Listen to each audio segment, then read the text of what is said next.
Kamusta mga kaibigan? Ako ulit ito si Vyacheslav Ismailov o si Via. Alam niyo naman na mahilig akong sumali sa auction ng mga abandonadong at kakaibang garahe. Ngayon, may isa na namang kakaibang anunsyo. Karaniwan, ang mga garahe ay nagkakahalaga ng 100 at 20 o 80,000 rubles. At isang abandonado at nakakatakot na garahe ang talagang nakakuha ng atensyon ko. Mas mababa pa sa 40,000 rubles ang presyo nito. Medyo kahina-hinala siya. Dapat mo ba bang bilhin? Oo, may kakaiba at kahina-hinala talaga dito. Kasi ang nakarehistrong may-ari ng garahe na to ay si Lolo. Si Lolo? Ang lolo ko? Oo, naisip mo rin ba yon? Si Lolo, misteryoso at may tinatagong sikreto tungkol sa lumilipad na bukangka. Parang may koneksyon sa mga kriminal na boss. Kaya kailangan nating mauna na bilhin ang garahe na yon bago pa man gibain ang kooperatiba ng mga garahe. Talaga ba? Huwag na tayong makisali pa. Sobra na pinagdaanan natin kay Lolo. Bibili ako ng garahe sa auction, ganon. Ayan, may coordinates na tayo mga pare. May coordinates tayo ng garahe sa auction. At pwede na tayong pumunta doon ngayon din. Kaya nandito na tayo ngayon. Iyan ang kooperatibang garahe, nagigibay na kaya. Binibenta ng sobrang mura para mabili natin at makinabang tayo sa anumang makukuha ron. Posibleng wala itong kaugnayan sa kwento o sa lolo mo. Mura lang talaga. Sa tingin ko, patibong ito. Ginagamit pa ng Lolo ang garahe na ito para bitagin si Via. Binili ko ito sa auction. Ibinigay lang sa akin ang coordinates pero hindi sinabi saan ang susi. Karaniwan, nasa taas lang, kaso di ko maabot. May solusyon naman ako. At ito na ang solusyon ko. Via, seryoso. Lagi kang way grinder. At hindi lang grinder, may jack din ako at rotary hammer. Marami pa. Dumating na ang oras para buksan ang garahe na binili ko sa auction. Mag-like kayo kung mahilig kayo sa mga garahe sa auction. Tara na! Sabi ko na professional talaga ako. O mga kaibigan, naalala nyo ba ang tradisyon na ito? Na ang mga subscribers ang unang nakakakita ng laman ng lahat ng bag, safe at garahe mula sa auction. Kaya ipikit mo na ang mga mata mo. At welcome! 3, 2, 1. Pasensya na. 3, 2, 1.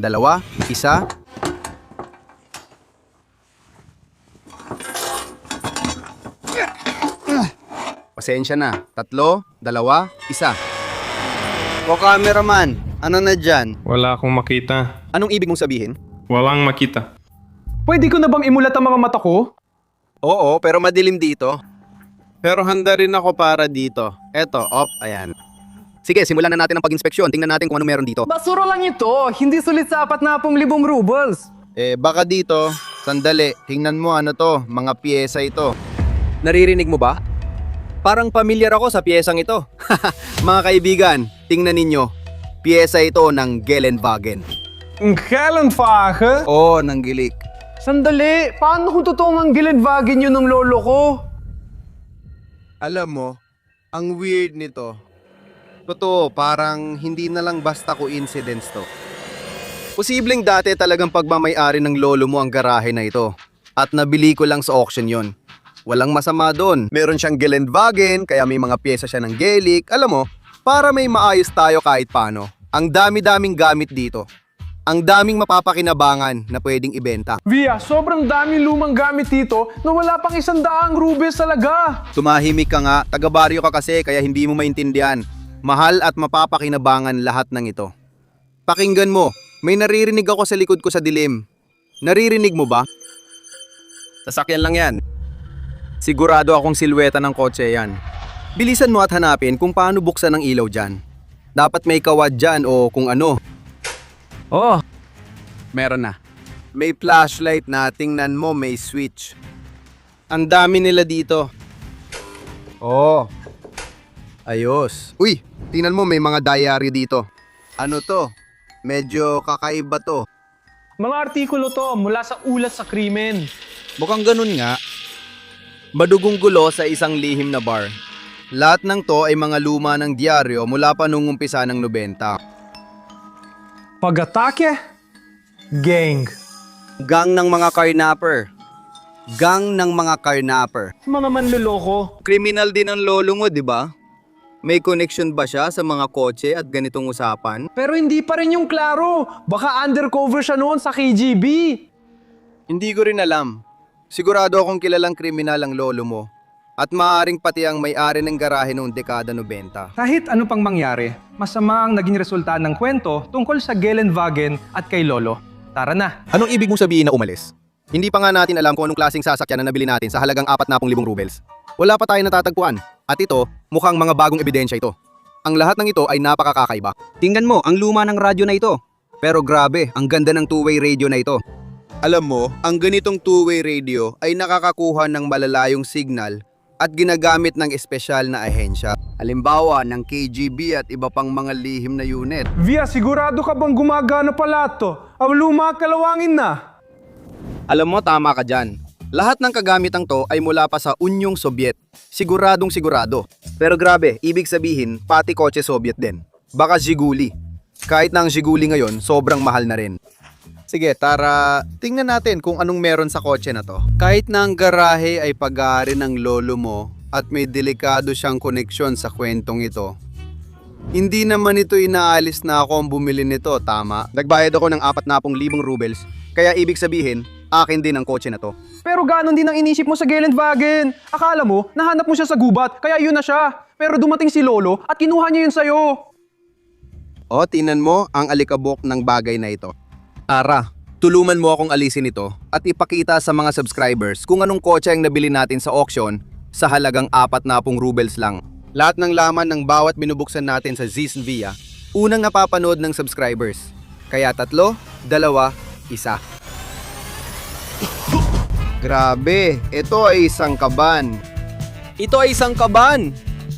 Ito ay isang Mercedes kaban. Bakit ka naman sobrang natutuwa? Luma lang naman ang sasakyan yan. Bobo ka ba? Anong luma? Ito ay Mercedes kaban. Ganito ang sinasakyan ng lahat ng mga kilalang kriminal noong dekada 90. Astig! Kalawang inak, maalikabok yan. Duda ako maabot na 40,000. Hindi mo alam ang sinasabi mo. Ito ay isang iconic na sasakyan, Mercedes kaban. Oo mga pare, kung mali ako, itamaan niyo ako sa mga komento. Pero ito ay kaban. Tara, ipapakita ko sa'yo. Para itong kapsula ng panahon mga pare. Grabe ang astig. Tingnan nyo, ganito siya. Totoong kahoy ito. Aleman ang kalidad. Oo, luma na siya. Parang maigit 30 taon na ang kotse. Pero ito ay kalidad ng Aleman. Tingnan mo, may mga mga function pa dito. Grabe. Para sa 40,000, makakakuha ka ng ganitong kotse. Ang lupit nito. Ang astig. Sa tingin ko, talagang probinsyanong tanga lang. At hindi niya naiintindihan kung tungkol saan ang usapan, di ba? Baka hindi pa ito umaandar. Hindi ah. O operator, tingnan mo. Ang lupit ng kotse na to. Siguradong sigurado, di ba? Kahoy, ang astig pa. Parang ramdam mo agad na nasa kotseng Aleman ka. O operator, gusto mo ba? Oo, pero parang luma na talaga siya. Sira-sira, malikabok, madumi, at parang hindi ka aya-aya. Kailangan lang talaga siyang linisin. 40 taon na siyang nakatambak dito. Oh, alam mo ba kung anong kailangan nating gawin ngayon? Kailangan nating hanapin ang mga susi nito. Kailangan ng susi. Walang kwenta to kung walang susi at dokumento. Kaya ako muna ang bahala sa makina. Tapos ikaw maghanap ka ng mga susi.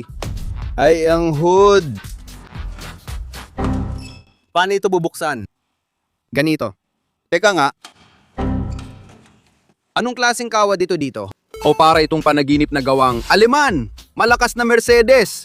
Astig ang saya, ang ganda. Palagi kong pinangarap magkaroon ng S-Class.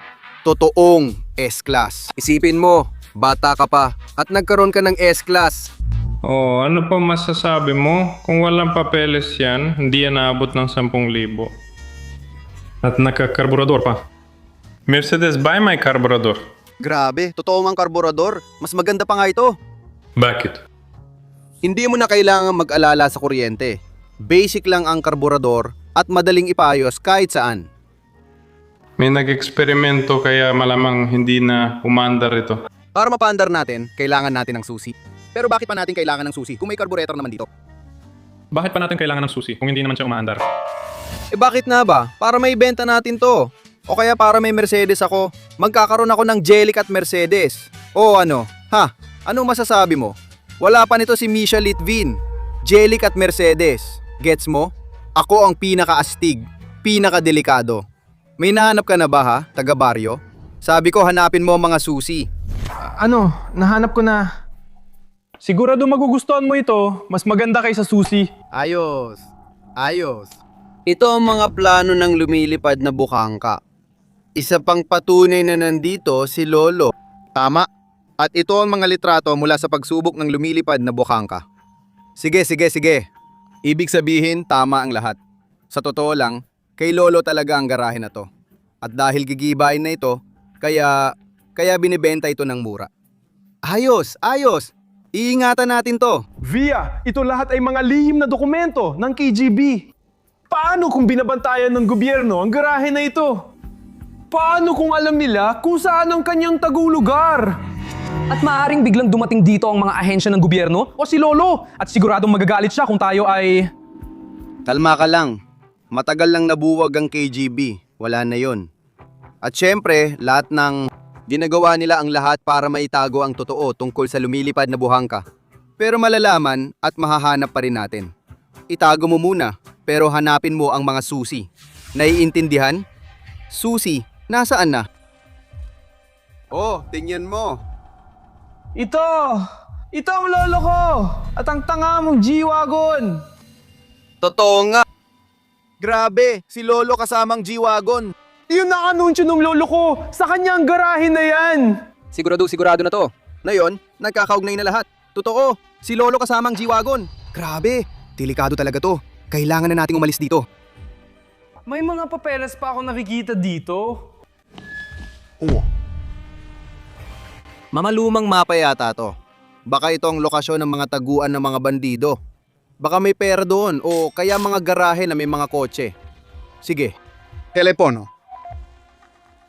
Nako, mukhang naubusan ng baterya. Ang tanda na nito. Oo, mas matanda pa ito kaysa sa atin. Itago na lang natin, baka may contact dito ng mahalagang tao o may kinalaman sa krimen. Huwag muna gamitin kasi lowbat pa, itatago muna natin. Iniiwan na natin ang mga fingerprint natin, lahat ng to. Hindi tayo mag-iiwan ng bakas. Nanakawin natin to. Binili ko naman to, kukunin natin to. Nanakawin ulit natin kay Lolo. Bakining ka, tingnan mo, may mga kwarto dito na nakamart. Pati dito, nakamart din. May nakasulat tungkol sa lumilipad na aparato. Pero hindi naman yun importante. Wala akong pakialam doon. Ang gusto ko lang ay makita ang mga susi ng kotse. Oh, may kompresor. Naririnig mo? Ang ganitong kompresor ay nagkakahalaga ng mga 100,000. O hindi ba? Parang kakaiba siya. Sa totoo lang, wala akong pakialam sa lahat ng to. Hindi naman to interesante. Mamaya na natin yan ayusin. Ang pinaka-importante sa akin ngayon ay ang tungkol sa kotse. Nasaan ang mga susi? Nasaan ang mga susi ng Mercedes? Lahat ng ito ay patibong. Siguradong may kinalaman si Lolo. Hindi tayo dapat nandito. At peke ang website na yun. Si Lolo maaaring lumito bigla at yari na tayo. Tigilan mo na yan. Hinahanap ko ang mga susi.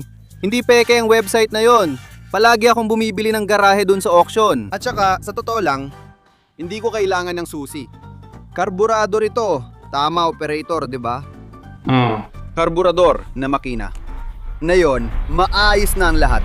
Hindi, huwag mong sabihin sa akin na balak mo nakawin ang Mercedes ni Lolo. O sige, hindi ko sasabihin. Balak niya nakawin ang kotse ng lolo ko. Hindi, una sa lahat, binili ko yun. Pangalawa, akin yun. Via, pero kapag bumili ka ng garahe lang ang binibili mo, hindi ang laman nito. Hindi, yan ang punto ng auction ng mga abandonadong garahe. Kasama ang kotse sa binili ko. Paano kung nung binili mo yon, napunta kay Lolo ang impormasyon tungkol sa'yo at alam niya na nandito tayo? Sa totoo lang, wala akong pakialam sa lolo mo at hindi niya alam na nandito tayo. Hindi niya rin alam na buhay ka pa. Ayos naman kami ni Lolo, kaya mag-relax ka na lang. Kapag dumating siya at nakita ako, magagalit siya ng sobra. At doon sigurado akong hindi na ako mabubuhay pa. Diyos ko, hindi siya pupunta rito. Bukas nagigibay ng garahe. Wala namang may alam na nandito tayo maliban sa mga nagbebenta. Bilisan mo na lang para makaalis na tayo agad dito. Hindi na problema yan. Nahanap ko na ang piyesa na kailangan ko. Ikakabit natin ito. Dito. At ayun, hindi na natin kailangan ng kahit anong susi. Sige, ang distornilyador. Meron. Pagpaandar. Ang astig.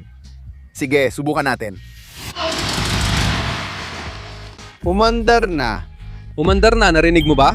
Napaandar natin si Kaban. Ang galing. Sige, isa pa ulit. Ayos, gumagana.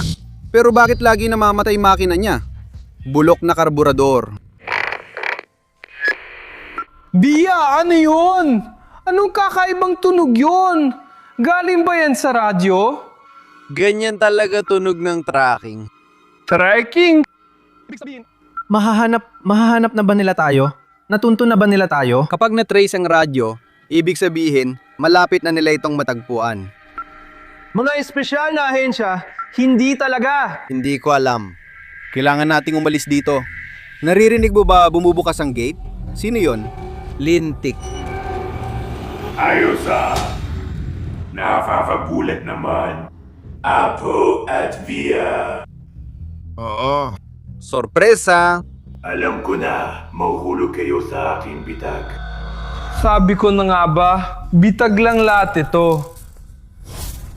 Pakinggan mo, bumili lang naman ako ng garahe na yon sa auction, yun lang. Kaya ayos lang lolo, wala namang problema. Wala akong kinalaman dito. At ang apo mo, ligtas siya. Buhay siya. Tingnan mo. Ayos, di ba? Sinabi ko na sa'yo, Via, huwag ka na mapapakita sa akin ulit. Hinako mo ang jelly ko, tapos na ang biruhan. Lintik, lintik. Buisit, bilis sa kotse. Lintik, yuko, yuko, yuko. Lintik, nabangga ko si Lolo. Nabangga ko si Lolo. Nabangga ko. Lintik, nabangga ko si Lolo. Nabangga ko si Lolo. Umalis na tayo dito. Tara, tara, tara, tara. Sige, sige, umalis na tayo. Umalis na tayo dito. Diretso lang, diretso lang. Magaling ka, nandito tayo sa Kaban. Totoong mga kriminal na boss tayo at nakabangga pa ng isa. Ano ka ba? Tama ka ba talaga? Umalis na tayo, umalis na tayo. Ayos lang, ayos na ayos. Nakuha na natin ang Kaban. Nabiktima na naman tayo ni Lolo. Nabiktima ka. Hindi, ayos lang. Dadaan tayo sa highway, may bagong kotse tayo. Totoong pananambang yun. Ay hindi. Namatayan ng makina ang sasakyan. Paano kung sinusundan tayo ni Lolo? Sandali, tumahimik ka muna, hintayin mo. Sige, tara. Lintik! May problema sa karburador. Lumabas ka, operator. Sige, hawakan mo ang hood. Hindi, pakinggan mo, maghanap ka ng mga gamit. Kailangan ko ng kahit anong gamit. Kailangan ko ng kahit anong liabe, hindi ko alam. Kahit ano, panglinis karburador. Naku, hindi pwede yan. Pwede na yan, kunin mo na. Oh? Sandali, baka may makita tayo dito sa glove compartment. Ayun! Bilisan nyo mga payaso, bilisan nyo. Tara, ipakita natin. Dito, ganito, hindi maintindihan. Quick start, yan ang kailangan. Ganito inaayos ang mga karburador. Ayusin natin lahat na yon. Lintik, totoo, papalapit na siya. Papunta siya dito. Dapa, lintik, palapit siya ng palapit. Lechi ka. Ah! Baliwang lolo mo. Binaril niya tayo gamit ang shotgun. Takbo na tayo, bahala na sa kotse na yan. Takbo, sa highway. Sa highway tayo tumakbo, sa highway. Hindi siya babaril sa highway. Hindi naman siya baliw. Baka tamaan niya ibang sasakyan. Ayun siya, ayun! Lindik! Anong ginagawa niya? Siguro hinahanap niya tayo. Matanda na kasi siyang ulyanin. Ayan, hinahanap niya talaga tayo. Lintik! Akala ko magkakaroon ako ng Mercedes. Kinuha niya ang kotse. Kanya naman talaga yon, kaya syempre kukunin niya ulit ang kriminal niyang sasakyan. Paano siya alis kung namatay naman ang makina? Oo, tama ka dyan. Kung ako nga hindi ko naayos, wala na talagang makakagawa niyan. Siguradong sigurado yan. Lintik, anong ibig mong sabihin? Mandarin na siya? Ano? Alam na napaandar niyo yung Mercedes na yon? Nilagyan mo naman ng starting fluid yun, di ba? Oo nga, bale inayos ko tapos nakuha niya ng gawa na. Naku, wisit! O sige, buti na lang at nakalusot tayo ng madali. Tara, umalis na tayo. Bago tayo tumakas, nakita ko itong folder ng mga dokumento sa glove compartment. May iba pang mga dokumento. Mas marami pang plano o blueprint. Mga plano at eskema ng lumilipad na bukanka. 100%. At lahat ng ito ikaw ang nagtipon? Wow! At ang telepono? Oo! Posibleng may contact o impormasyon sa telepono. Kaya magagamit natin ito para makahanap pa ng detalye tungkol sa lolo mo at mahanap ang totoong lumilipad na buhangka. Kung gusto niyo ito, mag-comment kayo agad. Takot ka? Masama itong balita. Ibig sabihin, hindi pa tapos ang kwento ng lolo ko at babalik siya para sa mga dokumento. Hindi ito ganun kadali. Kailangan nating umalis at pagsama-samahin ng impormasyon bago siya bumalik. Tara na, bilis. Bakit hindi niya ako kailanman pinakikinggan? Bakit ka nauhuli, operator? Kailan ka huli nag-ehersisyo Malimang taon na ang nakalipas. Ayan, kaya palang bagal mong tumakbo. Ngayon, kailangan nating pag-aralan lahat ng datos na ito at alamin kung nasaan ang susunod na paywatig. Kung saan maaring nagtatago ang lumilipad na bukanka. O paano tayo makakapagtago sa lolo mong may sakit na tumutugis sa atin. Wala pang nakakaalam tungkol sa bago nating lokasyon na ito. Ito ang bago nating lihim na base. Mga pare, naintindihan nyo ba? Naulit na naman ang kwento natin. Muli tayong tumatakas mula kay Lolo habang may dala tayong folder ng mga lihim na dokumento. Hindi pa ito nakikita ng mga taga-subaybay ng channel na Ziz Via. Pero ito ang bago nating super lihim, super makabagong base. Oo. At walang nakakaalam kung saan ito matatagpuan. Dito kasama ko si Aleshka na taga-baryo. Ayusin namin ang mga lihim na dokumento at mahanap namin ang mismong buhangka. Siya nga pala, kung interesado kayong magturo sa bago kong hangar, siguraduhin mag-comment kayo tungkol dito. Vaya, lahat ng makukulay mong sasakyan ay nasa labas. Makikita agad sila kahit 1 kilometro mula rito. Oo, ito nga ang Monster Cherokee. May bagong video tungkol dito. Pwede nyo ring panoorin sa suggestions dito. Sobrang astig ang video na munti ko nang may iwala dahil sa'yo. At dito, ito ay Counting Charis. Siya nga pala, ang buhangka ay basic. Dapat meron niya ng bawat matinong lalaki. Sige, bilisan mo na at pumasok ka na. Ayusin mo na lahat ng mga dokumento. Kailangan natin ng pagtitipon. Tingnan nyo, ang laki ng lugar na to. Kami ng mga lalaki ang nagtayo nito. Kasama si Motya, si Antoka. Kumusta? Kasama rin si Andruka at Vanya. Vanya, halika dito Vanya. Hinahanap na ng subscribers ng Zizin Via channel si Vanya ngayon. Kay Vanya lang talaga, ewan ko ba kung bakit. Hindi nyo na kailangan mamiss ako. Lahat ng nangyari. Narinig na yan ng lahat. Mga tol, mga pare, kailangan ko ng pagtitipon. Ito nga pala si Misha, ang bago natin, siya nga pala. Batiin nyo siya. Tara na mga pare, pagtitipon tayo. Ganito, kailangan nating hanapin ang lumilipad na buhangka. Ang dami namin nahanap na dokumento. At ngayon, inatake kami ng matandang may baril. Ganito mga pare, halika na, lumapit kayo. Ito na ba lahat ng dokumento? Mukhang nakuha na lahat sa kotse, garahe. Lahat ng nasa kotse at lahat ng meron kami dati. Tingnan nyo mga pare, ganito. Kakakatakas lang namin kay Lolo. Si Lolo may dalang shotgun, siya ang umatake sa amin. Siya ang tunay na lolo ni Alexei at ilang beses na rin niyang tinangkang patayin si Alexei. Naalala nyo ba yung gelik na dali-dali nating inayos at pinalitan ng gulong? Alam nyo ba kung bakit natin minadaling ayusin at palitan yon? Dahil hindi ko talaga gelik yon, ninakaw ko lang yon.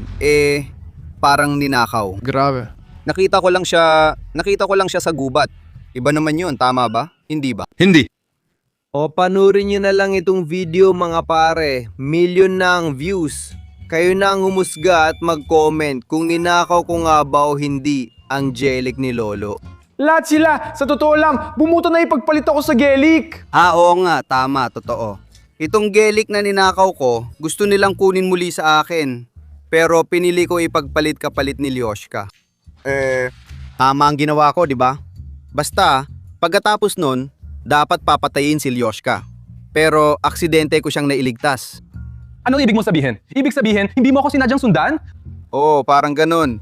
Basta, sa gitna ng kaguluhan, nakita namin ang maraming abandonadong base. May lihim na kagamit ang may SWAT na nakasulat, parang Special Forces, at ganitong daming dokumento. Lahat ng to ay nagpapatunay na talagang may umiiral na lumilipad na buhangka sa kung saan. Ganun yon, gets mo? Mga siyentistang Soviet ang kumuha ng mga video na to. Ngayon, nahanap namin ang teleponong to.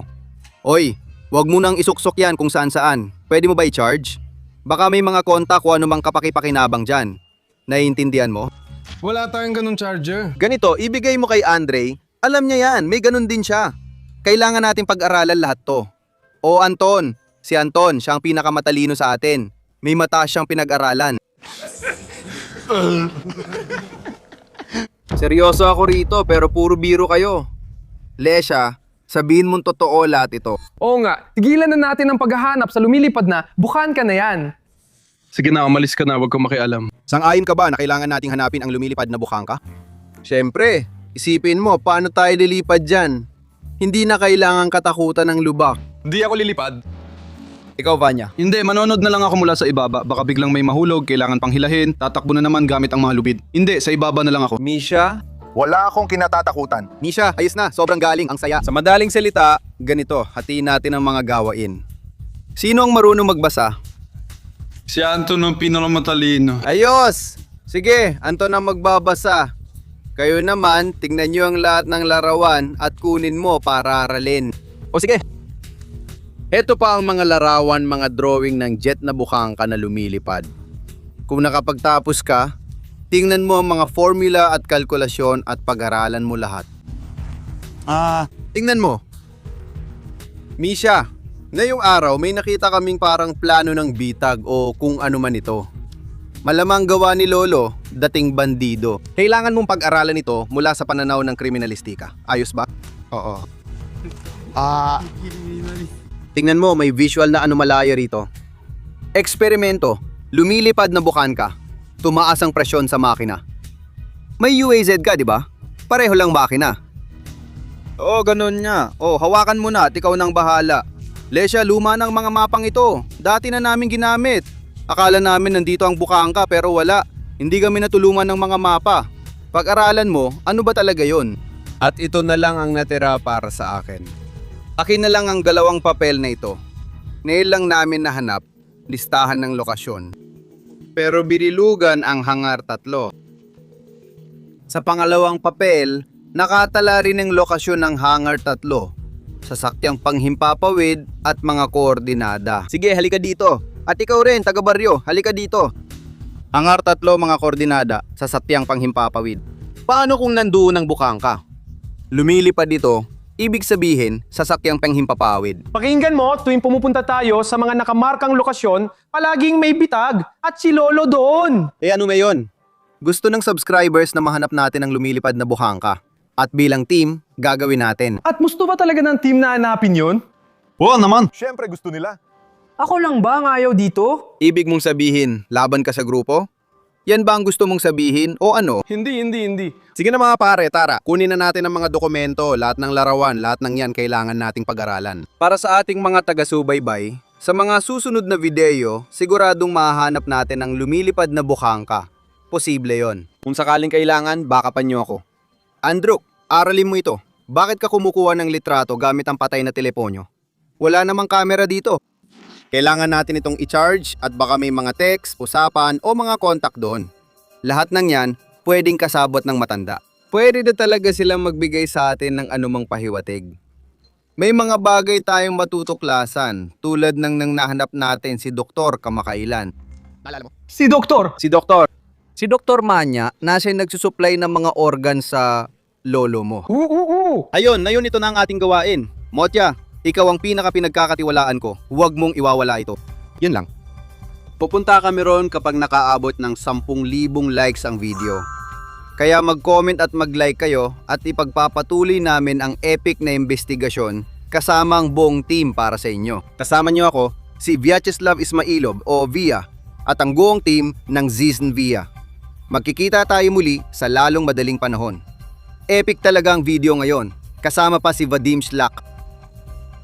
Bye.